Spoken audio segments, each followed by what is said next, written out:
Aspects of the blocking game that need to be blocked, that need to be cleaned up?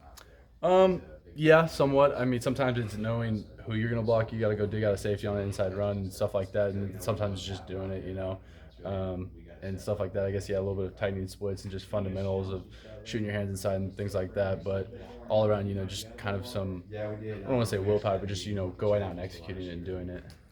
Landry referenced him dropping as many as 8 in coverage sometimes on Saturday. How tough is it to find separation as a receiver against 8 guys in the defensive backfield? Yeah, it's kind of something a lot of people are going to do, that 3-double cloud look that you'll see a lot in the Big 12 where they're rushing 3, dropping a lot and kind of just blanketing everyone. I think it's kind of important when you see coverage like that of you can't quit on a play. You got to keep working. Iowa State was kind of the one who started doing this a couple years ago, and you guys saw 2 years ago when we led that final drive against Iowa State. There was multiple plays where Skyler can keep the play alive with his feet because they're only rushing 3.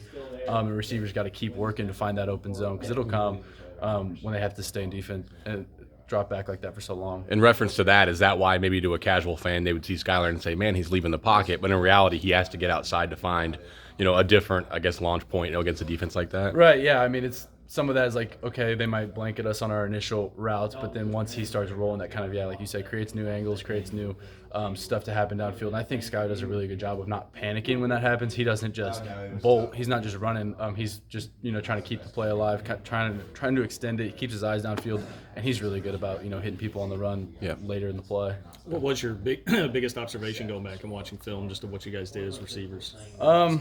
I mean, kind of like I said, it was kind of sickening to have to go back and watch that, especially for me. I didn't do a great job at the line versus the press. I didn't do a great job getting open versus that man-to-man coverage. So it's tough to go back and watch that, but you got to learn from it. You got to kind of face that and go beat that. It's been big for me going into this next week of practice. I've been working a lot on just, back to fundamentals things, beating man-to-man, especially at the line, at the top of routes, and working on running away from the DBs at the top of your routes because we get so used to sometimes, like, you come out of your breaks and you kind of just sit because you're open, you're in a hole, but that's only good versus zone. We got to be good versus man-to-man.